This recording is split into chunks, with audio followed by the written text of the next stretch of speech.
My dear students, Dr. James Taylor രചിച്ച lectures on homoeopathic മെറ്റീരിയ മെഡിക്ക എന്ന പുസ്തകത്തെ ആധാരമാക്കിയുള്ള ഈ പ്രോഗ്രാമിലേക്ക് നിങ്ങൾക്കേവർക്കും വീണ്ടും സ്വാഗതം.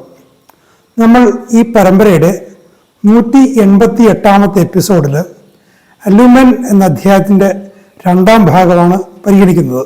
ഈ ഭാഗത്ത് അലൂമിൻ്റെ വളരെ പ്രധാനപ്പെട്ട ചില ലക്ഷണങ്ങൾ, അതായത് അതിൻ്റെ ഇനാക്ടിവിറ്റിയുമായിട്ട് ബന്ധപ്പെട്ട് മസിൽസിൻ്റെ പേശികളുടെ ബലക്ഷയമായിട്ട് ബന്ധപ്പെട്ടുണ്ടാകുന്ന ഒരു സവിശേഷമായ ഒരു കോൺസ്റ്റിപ്പേഷൻ, അതുപോലെ ഗ്രന്ഥികളിലുണ്ടാകുന്ന കല്ലിപ്പ് ഉള്ള സവിശേഷമായ ഒരു കല്ലിപ്പ് ടോൺസിൽസിലും മറ്റുമൊക്കെ ഉണ്ടാകുന്നത്, അതുപോലെ വളരെ പെക്യുലറായിട്ടുള്ള ചില സിംറ്റംസ്, അലൂമിനെ എടുത്തു കാണിക്കാവുന്ന സിംറ്റംസ്.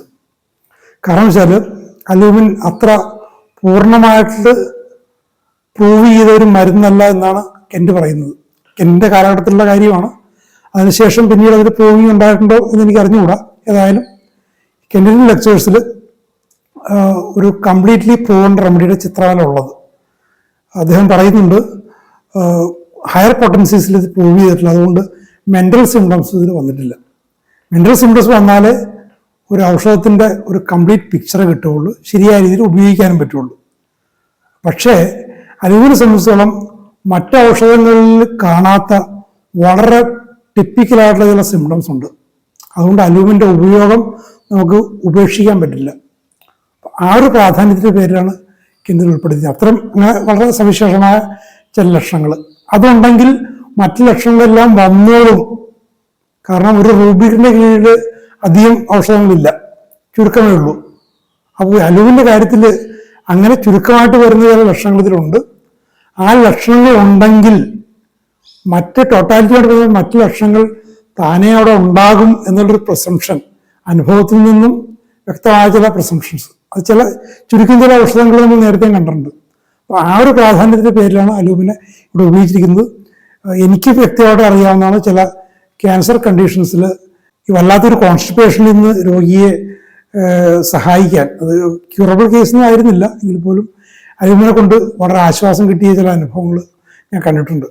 അപ്പോൾ നമുക്ക് ഈ ഭാഗത്തെക്കുറിച്ച് വിശദമായിട്ട് നമുക്ക് പരിശോധിക്കാം. There is also in this medicine a tendency to innervation of the neck of the uterus and the mammary glands. ഈ ഗർഭാശയത്തിൻ്റെ ആ കവാടത്തിനും മാമറി ഗ്ലാൻസിലും വല്ലാതെ ഇൻഡുറേഷൻ, കല്ലിപ്പുകൾ ഉണ്ടാകാൻ ടെൻഡൻസിയിലുണ്ട്. ഇത് എൻ്റെ ശ്രദ്ധയിൽ കൂടുതൽ വരാനുള്ള കാരണം, ഞാൻ എൻ്റെ കേസ് ഞാൻ സ്റ്റഡി ചെയ്തുകൊണ്ടിരിക്കുമ്പോൾ, എൻ്റെ ഔഷധം കണ്ടെത്താൻ ശ്രമിച്ചുകൊണ്ടിരിക്കുമ്പോൾ ഈ കോൺസ്റ്റിപ്പേഷൻ എന്നുള്ളതും ഈ മാമറി ഗ്ലാൻസിലെ ഇൻഡുറേഷൻ എന്നുള്ളതും വരും, പർട്ടിക്കുലേഴ്സായിട്ട് വരും. അങ്ങനെ വരുമ്പോൾ നമ്മൾ റെമഡീസിൽ നോക്കി പോകുമ്പോൾ, റെപ്പർട്ടറൈസ് ചെയ്ത് പോകുമ്പോൾ അലൂമിൻ പലപ്പോഴും അവിടെ വരും.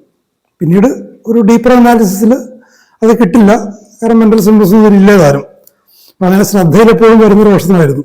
Glance become slowly inflamed. അപ്പം അതിൻ്റെ ആ ഇൻട്രേഷൻ്റെ ഒരു പ്രോസസ്സാണ് പറയുന്നത്. ഗ്രന്ഥികൾ സാവകാശം അതിൽ വീക്കം ഉണ്ടാകുന്നു. And do not steve with ordinary congestion and hardness. അപ്പോൾ ഈ ഒരു ഇൻഫ്ലമേഷൻ സാധാരണ ഒരു വീക്കത്തിലും ഒരു കല്ലിപ്പിലും ഇത് അവസാനിക്കില്ല.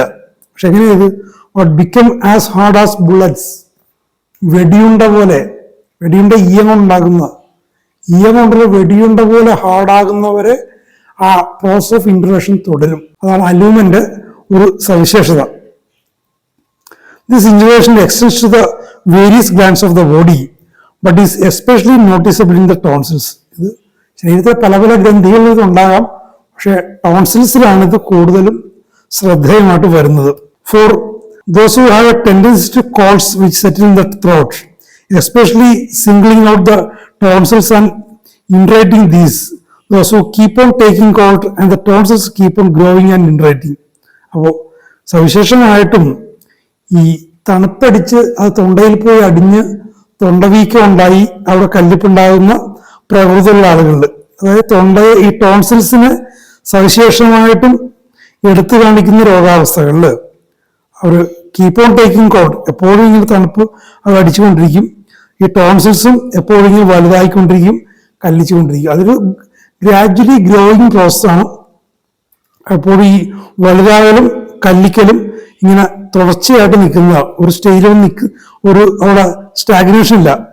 V have in alumina a medicine that fits the whole process. ഈ ഒരു പ്രോസസ് ഇൻഫ്ലമേഷൻ തുടങ്ങി ഇങ്ങനെ കല്ലിക്കലും വലുതാകലും തുടർന്നുകൊണ്ടിരിക്കുന്ന ആ ഒരു ഗ്രോയിങ് പ്രോസസ്സ്, ആ പ്രോസസ്സിനോടാണ് ഹാഡറിങ് ആൻഡ് ഇൻഫിൽട്രേഷൻ.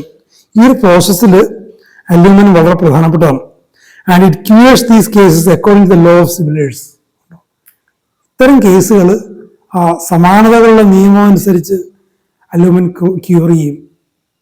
ഇത് എൻ്റെ അടുത്ത് പറയാൻ കാരണം ഇത് വെൽ പ്രൂവൺ മെഡിസിൻ അല്ല, മെന്റൽ സിംറ്റംസ് അല്ല, ഇല്ല ഇതിൽ. എങ്കിലും ഈ ഒരു പ്രോസസ്സ്, ഈ കല്ലിച്ചു വരുന്നതിൻ്റെയും വലുതാകേണ്ട ഒരു പ്രോസസ്സിൻ്റെ കാര്യത്തിൽ, ആ സിംറ്റംസ് കോൾഡ് പോയി സെറ്റിൽ ചെയ്യുന്ന കാര്യത്തിൽ, ടോൺസിൽസിൽ കൂടുതൽ സെറ്റിൽ ചെയ്യുന്ന കാര്യത്തിലൊക്കെ ആ സിംറ്റംസ് എല്ലാം എഗ്രി ചെയ്ത് കഴിഞ്ഞാൽ ലോ ഓഫ് സിമിലേഴ്സ്, സമാനതകളുടെ നിയമം, അത് പ്രകാരം അലുമിൻ അത്തരം കേസുകൾ ഹീൽ ചെയ്യും. കൂട്ടിച്ചേർത്തൊരു കാര്യം പറയുന്നുണ്ട്, വെൻ ദ സിംറ്റംസ് എഗ്രി, ലക്ഷണങ്ങൾ യോജിക്കുമ്പോൾ. ലക്ഷണങ്ങൾ യോജിക്കാതെ ലോ ഓഫ് സിമിലേഴ്സ് വർക്ക് ചെയ്യില്ല. ലോ ഓഫ് സിമിലേഴ്സ് വാലിഡ് ആണെങ്കിൽ ലക്ഷണങ്ങൾ യോജിച്ചു വരണം. ഹോമിയോപ്പതിയുടെ ഒരു മൂലമന്ത്രം എന്നൊക്കെ പറയില്ലേ, ഒരു മൂലമന്ത്രമാണത്. Law of similars when the symptoms agree. It cures young children growing up with enormously enlarged and very hard tonsils. ചെറിയ കുട്ടികളിൽ വലിയ ടോൺസിൽസുമായിട്ട് ഇങ്ങനെ എൻലാർജ് ചെയ്ത് വരുന്ന ഹാർഡ് ടോൺസിൽസ്, കട്ടിയുള്ള ടോൺസിൽസ് ഇങ്ങനെ എൻലാർജ് ചെയ്ത് വരുന്ന കണ്ടീഷൻസിൽ ഇത് ഒരു ഹീലിംഗ് മെഡിസിനായിട്ട് വരും. In whom every cold settles in the throat. അപ്പോൾ അത്തരം കുട്ടികളിൽ തണുപ്പടിച്ചാൽ അത് തൊണ്ടയിൽ പോയി അടിയുന്നു. അതാണ് ഒരു പ്രധാന condition. Alumina is one of the cognates of baryta carb. ഉണ്ടോ, ഇത് വളരെ പ്രധാനപ്പെട്ട മറ്റൊരു കാര്യം. ബാരിറ്റ കാർബിൻ്റെ ഒരു കോഗ്നേറ്റ് എന്ന് പറഞ്ഞാൽ കൂടപ്പിറപ്പെന്ന് പറയാം. ബാരിറ്റ കാർബിൻ്റെ കൂടപ്പിറപ്പാണ് അലുമിൻ. കാരണം ബാരിറ്റ കാർബിനും ഈ ഒരു ടെൻഡൻസി ഉണ്ട്, തണുപ്പടിച്ച് തൊണ്ടയിൽ പോയി അടിയുക, ഗ്രന്ഥികളിൽ പോയി അടിയുക, ഗ്രന്ഥികൾ കട്ടിയാകുക. നിങ്ങൾ ഒരുപക്ഷെ ക്ലാസ്സിൽ ബാരിറ്റ കാർബ് പഠിച്ചിട്ടുണ്ടാവും, അലുമിനിയം പഠിച്ചിട്ടുണ്ടാവും. അപ്പോൾ അതിൻ്റേതായിട്ടുള്ള മണ്ഡലങ്ങളുണ്ട്.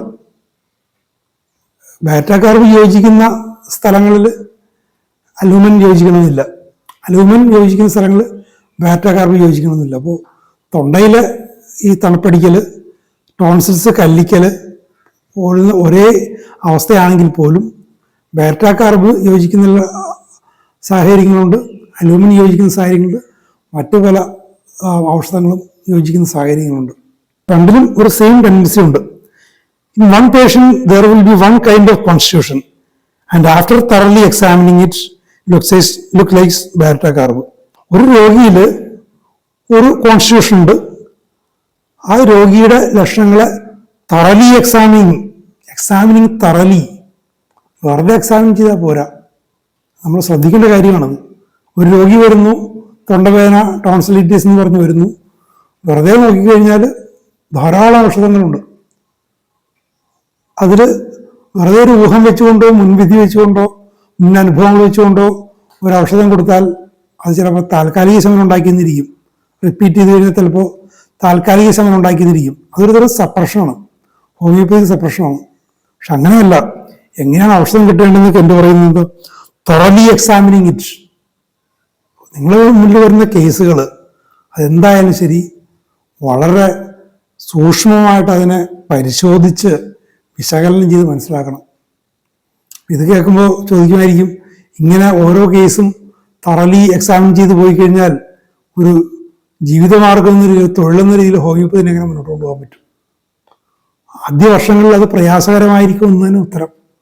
തുടക്കത്തിൽ ഇതിലൊന്നും വിജയിച്ച് വലിയ തോതിൽ രോഗികളെ നോക്കാൻ പറ്റുകയൊന്നുമില്ല. കെൻഡി തന്നെ എനിക്ക് തോന്നുന്നു മറ്റൊരു പുസ്തകത്തിൽ പറയുന്നുണ്ട്, after 10 years of careful and reverent study you will be able to take case of 10 patients. 10 വർഷം ശ്രദ്ധാപൂർവം ആദരപൂർവം ഹോമിയോപ്പതി പ്രിൻസിപ്പിൾസിനോട് ആദരപൂർവം നിങ്ങൾ പ്രാക്ടീസ് ചെയ്ത് കഴിഞ്ഞാൽ 10 വർഷം കൊണ്ട് 10 കേസുകൾ നിങ്ങൾക്ക് എടുക്കാൻ പറ്റും. 10 കേസ് എടുത്താൽ അത് വിജയമായിരിക്കും. നിങ്ങൾക്ക് എന്തും തരാൻ, നിങ്ങൾക്ക് പ്രധാനമായിട്ട് ചോദിക്കുന്ന എന്തും തരാൻ തയ്യാറുള്ള രോഗികളായിരിക്കും ഈ 10 ആളുകൾ. അപ്പോൾ തുടക്കത്തിൽ അക്യൂട്ട് കേസുകളൊക്കെ ഈ പറയുന്ന വളരെ തറവ സ്റ്റഡിയൊന്നും ഇല്ലാതെ മുന്നോട്ട് പോകാൻ പറ്റും. പക്ഷേ നിങ്ങൾക്കൊരു പഴകിയ രോഗമായിട്ട് വരുന്നൊരു കേസ് സുഖപ്പെടുത്തണമെങ്കിൽ, അക്യൂട്ട് കേസുകൾ പോലും അത് ആയിട്ടുള്ള ഹീലിംഗ് ഉണ്ടാക്കണമെങ്കിൽ ഈ ഒരു തറലി എക്സാമിനിങ് ആവശ്യമായിട്ട് വരും. അപ്പം അതിന് തയ്യാറായിരിക്കണം. ഇത് കുറച്ചൊക്കെ പരിചയസമ്പന്നനായാൽ പോലും കേസുകളുടെ എണ്ണം കൂടുമ്പോൾ ഒരാൾക്ക് തനിയെ ഇത് മാനേജ് ചെയ്യാൻ പറ്റിയെന്ന് വരില്ല. അപ്പോൾ കോംപ്രമൈസ് ചെയ്യേണ്ടി വരും. കോംപ്രമൈസ് ചെയ്യാതെ മുന്നോട്ട് പോകാൻ പല വഴികളുമുണ്ട്. ഞാൻ കണ്ടിട്ടുള്ള 2 ആളുകളെ ഞാൻ പറയാം. ഒന്ന്, ഞാൻ കോട്ടയത്ത് DC ബുക്സിൽ ജോലിക്കായിട്ട് കോട്ടയത്ത് മിക്കവാറും സ്ഥിരതാമസമായിരിക്കുന്ന സമയത്ത് ഒരു ഡോക്ടർ പട്ടേൽ ഉണ്ടായിരുന്നു. അദ്ദേഹം മരിച്ചുപോയി. പട്ടേലിന് ഇതേപോലെ അസിസ്റ്റൻസ് ഉണ്ടായിരുന്നു. ആദ്യം ഞാൻ അസിസ്റ്റൻസിനെ കാണുന്നത്. ഈ അസിസ്റ്റൻസിന് ഇദ്ദേഹം ട്രെയിനിങ് കൊടുത്തിട്ടുണ്ട്. അവർ കേസ് എടുക്കും. അവസാനം ആ കേസ് ഫയൽ കൊണ്ടാണ് അദ്ദേഹത്തിന് മുന്നിൽ വരുന്നത്. അദ്ദേഹത്തിൻ്റെ അനുഭവം വെച്ചുകൊണ്ട് നോക്കി അതിൽ നിന്ന് ഒരു തീരുമാനത്തിലെത്തും. എന്നാൽ പോലും ഫെയിലിയേഴ്സ് ഉണ്ടാകും. ഉണ്ടാകുന്ന കേസുകൾ ഞാൻ കണ്ടിട്ടുണ്ട്. അപ്പോൾ അവിടെയും തറലി സ്റ്റഡി നടക്കുന്നില്ല. അപ്പോൾ അതേപോലെ നിങ്ങളുടെയൊക്കെ ഒരു സീനിയർ ആയി കഴിയുമ്പോൾ ഇതേപോലെ അസിസ്റ്റൻസിനെയൊക്കെ വെച്ചുകൊണ്ട് കേസ് നന്നായിട്ട് പഠിച്ച് ചെയ്യണം. അതുപോലെ കോഴിക്കോട് ഞാൻ സോഫിയ ബുക്സിൽ വർക്ക് ചെയ്യുന്ന സമയത്ത് മലാപ്പറമ്പിൽ എൻ്റെ ഓഫീസിനടുത്ത് തന്നെയായിരുന്നു ഡോക്ടർ സുമേഷിൻ്റെ വീടും ക്ലിനിക്കും. അവിടെയും 2 സഹായികൾ എപ്പോഴും അദ്ദേഹത്തിൻ്റെ അടുത്ത് കൂടെ ഉണ്ടാകും. ആദ്യമായിട്ട് വരുന്നവർ ഈ അസിസ്റ്റൻസിനെ കണ്ടാണ്, ജൂനിയർ ഹോമിയോപാത്സ് തന്നെ, അവരെ കണ്ട് അവർ കേസ് സ്റ്റഡി ചെയ്തിട്ടാണ് സുമേഷിൻ്റെ അടുത്തേക്ക് വരുന്നത്. അപ്പോൾ അദ്ദേഹത്തിൻ്റെ ആദ്യകാലത്തൊക്കെ അദ്ദേഹത്തിൻ്റെ ചേംബറിൽ തന്നെയാണ് ഇരുന്നിരുന്നത്. അദ്ദേഹം മുൻ കേസുകൾ, റിവ്യൂ കേസുകൾ നോക്കുന്ന സമയത്ത് ഈ പുതിയ കേസുകൾ ഇവർ എടുക്കുന്നത് അദ്ദേഹം ശ്രദ്ധിക്കുന്നുണ്ടാവാം. കേസ് സ്റ്റഡിയിൽ ഞാൻ ആദ്യമായിട്ടൊക്കെ ഞാൻ സ്വയം ഒരു പേഷ്യൻ്റായിട്ടാണ് പോയത്. കേസ് സ്റ്റഡിയിൽ എന്തെങ്കിലും ഒരു പോരായ്മ ഉണ്ടെങ്കിൽ അദ്ദേഹം ഇടപെടും. പിന്നീട് അദ്ദേഹം ഈ അസിസ്റ്റൻസ് വേറെ ചേംബേഴ്സ് വെച്ചു. അപ്പം അതിൻ്റെതായ പരിമിതികൾ പിന്നെ ഉണ്ടാകുകയും ചെയ്തു. അവിടെയും ഞാൻ പോയിട്ടുണ്ട്, രോഗി എന്ന രീതിയിൽ പോയിട്ടുണ്ട്. അവിടെയൊക്കെ ഞാൻ അങ്ങോട്ട് പ്രോംപ്റ്റ് ചെയ്തിട്ട് പോലും ശരിയായ രീതിയിൽ അവർക്ക് കേസെടുക്കാൻ പലർക്കും പറ്റിയിട്ടില്ല. അപ്പോൾ ബുദ്ധിമുട്ടേറിയ കാര്യമാണ് ഒരു തറലി എക്സാമിനിങ് എന്ന് പറയുന്നത്, ബുദ്ധിമുട്ടേറിയ കാര്യമാണ്. പക്ഷേ ഹോമിയോപ്പതിയിൽ ശരിയായ റിസൾട്ട്സ് ഉണ്ടാക്കണമെങ്കിൽ അത് തന്നെ മാർഗമുള്ളൂ. പക്ഷേ ഒറ്റയ്ക്കിരുന്നും സഹായികളൊന്നും ഇല്ലാതെ ഒറ്റയ്ക്കിരുന്നും വളരെ ഫെയ്ത്ത്ഫുള്ളായിട്ട് കേസെടുത്ത ആളുകൾ എനിക്കറിയാം. അവരൊക്കെ വലിയ വിജയത്തിൽ എത്തിയിട്ടുമുണ്ട്. അതൊക്കെ ഓരോരുത്തരുടെ സാഹചര്യങ്ങളനുസരിച്ചും മറ്റുമൊക്കെ അതിന് നമ്മൾ നേരിടണം. പക്ഷേ എന്ത് ചെയ്യണമെങ്കിലും അടിസ്ഥാനപരമുള്ള കാര്യം ഹോമിയോപ്പതിയിൽ വളരെ ഡീപ്പ് നോളജ് ഉണ്ടാക്കുക എന്നുള്ളതാണ്. അതിൻ്റെ ഫിലോസഫിയിലും മെറ്റീരിയൽ മെഡിക്കയിലും പ്രാക്ടീസിലും എല്ലാം. അപ്പോൾ അതിന് സഹായിക്കുന്ന ഒരു പുസ്തകമാണ് നമ്മൾ ഡീൽ ചെയ്തുകൊണ്ടിരിക്കുന്നത്. ഡോക്ടർ സുമേഷിൻ്റെ അടുത്ത് ഞാൻ ഇരിക്കുമ്പോൾ ഒരു അനുഭവം ഉണ്ടായി. ഒരു രോഗി വന്നു, ആദ്യമായിട്ട് വരുന്നതാണ്. അപ്പോൾ അസിസ്റ്റൻസിൻ്റെ അടുത്ത് ചെന്നു. അപ്പോൾ സെയിം ചേംബറിൽ തന്നെ ആ സമയത്ത് ഇരിക്കുന്നത്. അപ്പോൾ ഈ കേസ് എടുക്കുന്നത് കണ്ടു കഴിഞ്ഞപ്പോഴേക്കും ഇങ്ങനെ എന്താണ് പണ്ട് വന്നിരുന്ന രോഗങ്ങൾ എന്തൊക്കെയാണ്, വീട്ടിൽ വന്ന പാരമ്പര്യ രോഗം എന്നൊക്കെ. അപ്പോൾ ഇദ്ദേഹം വന്നിരിക്കുന്നത് വെറുതെ ഒരു ജലദോഷമായിട്ടാണ്. അപ്പം ആള് കോഴിക്കോടുകാരനല്ല, ആള് മറ്റെന്തോ കാര്യത്തിന് കോഴിക്കോട് വന്നാണ്. മലാപ്പറമ്പിൽ താമസിച്ചപ്പോൾ ഒരു പ്രയാസം ഉണ്ടായി. അപ്പോൾ ആരോ പറഞ്ഞു ഡോക്ടർ സുമേഷിൻ്റെ അടുത്ത് പോവുക, അങ്ങനെ വന്നതാണ്. അപ്പം അദ്ദേഹം ഈ കൂടുതൽ ചോദിക്കുമ്പോഴേക്കും ആൾക്കൊരു ആശങ്ക, ഇത് എന്തിനാണ് ഇദ്ദേഹത്തിൻ്റെ സ്ഥിരം കേസാക്കി മാറ്റി തളച്ചിടാനുള്ള എന്തെങ്കിലും ഗൂഢശ്രമമാണെന്നുള്ള സംശയം തോന്നിയിട്ട് അദ്ദേഹം കേസ് ടേക്കിങ് നിർത്തിയിട്ട് അദ്ദേഹത്തിനോട് ചോദിച്ചു, സുമേഷിനോട് ചോദിച്ചു, ഇതൊക്കെ ചോദിക്കേണ്ട ആവശ്യം എന്താണ്? എനിക്ക് ജലദോഷമുണ്ട്, തുമ്മലുണ്ട്, ചെറിയ പനി വരുന്നു, ചെറിയ തലവേദനയുണ്ട്, എന്തെങ്കിലും മരുന്ന് തന്നാൽ മതി, അതിനുവേണ്ടി ഞാൻ വന്നതാണ്. ഞാൻ കോഴിക്കോടൊക്കെ തന്നെ ചിലപ്പോൾ വന്നിരിക്കില്ല, കോഴിക്കോട് വന്നാലും ഈ ഡോക്ടർക്ക് ഞാൻ വന്നിരിക്കില്ല, എനിക്ക് എന്തെങ്കിലും തന്നാൽ മതി. അപ്പോൾ ഡോക്ടർ സുമേഷ് പറഞ്ഞ മറുപടി, ഇത് എൻ്റെ ഒരു സിസ്റ്റമല്ല, ഇത് ഹോമിയോപ്പതിയുടെ സിസ്റ്റമാണ്, ഹോമിയോപ്പതിയുടെ രീതിയാണ്. ടോട്ടാലിറ്റി ഓഫ് സിംറ്റംസ് എന്നുള്ളതാണ് ഹോമിയോപ്പതി റൂള്. ജലദോഷമാണെങ്കിലും പനിയാണെങ്കിലും എന്ത് പറഞ്ഞു വന്നാലും ഞങ്ങൾ അങ്ങനെ ചെയ്തേ ഇവിടെ ചികിത്സിക്കാറുള്ളൂ. അപ്പോൾ അയാൾ ആർഗ്യൂ ചെയ്യാൻ തുടങ്ങി, ഞാൻ വീണ്ടും വരില്ല, നിങ്ങളിതൊക്കെ എടുത്തിട്ട് എന്താ കാര്യം? അപ്പോൾ സുമേഷ് വളരെ ശാന്തമായിട്ട് തന്നെ അദ്ദേഹം പറഞ്ഞു, ഇങ്ങനെ കേസെടുക്കുമ്പോൾ ഞങ്ങൾ 100 രൂപയാണ് ഞങ്ങൾ എക്സ്ട്രാ ചാർജ് ചെയ്യുന്നത്, നിങ്ങൾക്ക് വേണ്ടെങ്കിൽ അത് ചാർജ് ചെയ്യുന്നില്ല. പക്ഷേ അങ്ങനത്തെ ഒരു കേസ് ടേക്കിംഗ് ഇല്ലാതെ ഇവിടെ ചികിത്സയില്ല. അപ്പോൾ ആ പേഷ്യൻ്റ് പറഞ്ഞു, 100 രൂപ വരുന്നതിന് എനിക്ക് മടിയൊന്നുമില്ല, ഇത് 2008 2009 മറ്റോ ആണത്, അതിന് മടിയുണ്ടായിട്ടല്ല, ഇതിൻ്റെ ആവശ്യം എന്താണ്? അദ്ദേഹം പറഞ്ഞു, ആവശ്യമുണ്ട്, ജലദോഷത്തിന് പോലും ഒരു 100 ഔഷധങ്ങൾ ജലദോഷം എന്നുള്ള ലക്ഷണമുണ്ട്, തലവേദന പനിയൊന്നും ലക്ഷണങ്ങളില്ലാത്ത ഔഷധങ്ങളില്ല. അപ്പം അതിൽ നിന്ന് നിങ്ങൾക്ക് യോജിക്കുന്ന കൃത്യമായിട്ടൊരു ഔഷധം കണ്ടെത്തണമെങ്കിൽ ഞങ്ങൾക്ക് മറ്റു ലക്ഷണങ്ങളും വേണം. ഇത് കേട്ടപ്പോൾ ആളാകെ കൺഫ്യൂസ്ഡായി. ആളുടെ യാത്ര മുടങ്ങുമോ എന്നൊക്കെ ഉള്ളു. അദ്ദേഹം ഒരു ബാഗ് കേട്ടാണ് വന്നിരിക്കുന്നത്, ഒരു ഷോൾഡർ ബാഗ് കേട്ടാണ് വന്നിരിക്കുന്നത്. അദ്ദേഹം അങ്ങനെയാണെങ്കിൽ വേണ്ട, ഞാൻ പൊയ്ക്കോളാം. ഓക്കെ, പൊയ്ക്കോ. അപ്പോൾ അങ്ങനത്തെ ഒരു കേസ് ടേക്കിംഗ് ഇല്ലാതെ ഇവിടെ ചികിത്സയില്ല, ആർക്കായാലും ഇല്ല. അതൊന്നും ഇല്ലാതെ എനിക്ക് വേണേൽ ചികിത്സിക്കാം. ഈ 2 അസിസ്റ്റന്റ് എഴുതി അവർക്ക് ശമ്പളം കൊടുത്ത് ഈ ഇരിക്കുന്നതിന് പകരം എനിക്ക് തനിയിരുന്ന് ചെയ്യാം. പക്ഷെ ഞാനത് ചെയ്യില്ല. അങ്ങനെ അദ്ദേഹം അത് പറഞ്ഞ് ബോധ്യപ്പെടുത്തി കൊടുത്തു. അപ്പം ഞാനതിലൊന്ന് ഇടപെട്ടു. അപ്പോൾ ഞാൻ സുരക്ഷയോട് നല്ല ബന്ധമാണ്. ഞാനും പറഞ്ഞു, ഇത് ഹോമിയോപ്പതി രീതിയാണ്, നിങ്ങൾക്കൊരു ഏറി വന്നൊരു അരമണിക്കൂർ നിങ്ങൾക്ക് ഭാവിയിൽ എന്തെങ്കിലും പ്രശ്നങ്ങൾ വന്നാലും ധൈര്യമായിട്ട് ഇവിടെ വരാം, അല്ലെങ്കിൽ ഇവിടുത്തെ ചാർട്ട് കൊണ്ടുപോയി നിങ്ങൾക്ക് മറ്റു നാട്ടിലാണെങ്കിൽ നിങ്ങൾക്ക് ചികിത്സിക്കാം. നിങ്ങൾക്കൊരു അരമണിക്കൂർ നിങ്ങൾക്ക് ക്ഷമിച്ചുകൂടെ ഞാനത് പറഞ്ഞു നോക്കി. പക്ഷെ അദ്ദേഹം അത് സമ്മതിച്ചില്ല, അദ്ദേഹം തിരിച്ചു പോവുകയും ചെയ്തു. അപ്പോൾ സുമേഷ് പറഞ്ഞു, ഞാൻ എത്ര ആളുകൾ പോയാലും കുഴപ്പമില്ല, കേസ് ടേക്കിംഗ് ഇല്ലാതെ, തറ കേസ് ടേക്കിംഗ് ഇല്ലാതെ ഇവിടെ ചികിത്സിക്കുന്ന പ്രശ്നമില്ല എന്ന് അദ്ദേഹം പറയുകയും ചെയ്തു. അദ്ദേഹം മരിക്കുന്നവരെ അത് പാലിക്കുകയും ചെയ്തു. And after careful examining it sees that it looks like alumina. Another you will see it is sulphur. മറ്റൊരു കേസിൽ നിങ്ങൾ കെയർഫുൾ എക്സാമിൻ ചെയ്യുമ്പോൾ അത് സൾഫറാണെന്ന് തോന്നാം. Another if you look into carefully you find is calcarea carb and another calcarea iodatum and so on. Even these remedies capable of bringing about the conditions described. അപ്പോൾ ഈ രോഗി describe ചെയ്യുന്ന conditions പുറത്തു കൊണ്ടുവരുന്ന ധാരാളം ഔഷധങ്ങളുണ്ടാകാം. ധാരാളം. ഇതിപ്പോൾ 2-3 കെൻഡിങ് ഒരു ഉദാഹരണമായിട്ട് പറഞ്ഞതാണ്. ഏതാണ് ആ ഔഷധം എന്ന് കണ്ടെത്തണമെങ്കിൽ തറോ എക്സാമിനേഷൻ വേണ്ടി വരും. തറോ എക്സാമിനേഷൻ ഇല്ലാതെ നടക്കില്ല.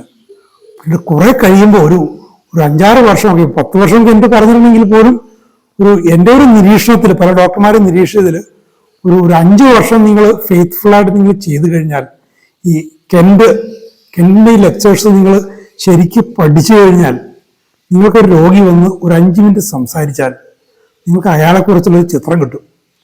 അയാൾക്ക് കൊടുക്കാവുന്ന 1-2 ഔഷധങ്ങൾ നിങ്ങളുടെ മനസ്സിലേക്ക് വരും. പിന്നെ കുറച്ച് സിംറ്റംസ് ചോദിച്ചു കഴിഞ്ഞാൽ, ഒരു മുൻവിധിയോട് ചോദിച്ചു കഴിഞ്ഞാൽ കൃത്യമായിട്ട് ഔഷധങ്ങളിലേക്ക് എത്താം. അങ്ങനെ വരുമ്പോൾ നിങ്ങൾക്ക് ഫെയിലിയേഴ്സ് ഉണ്ടാവില്ല.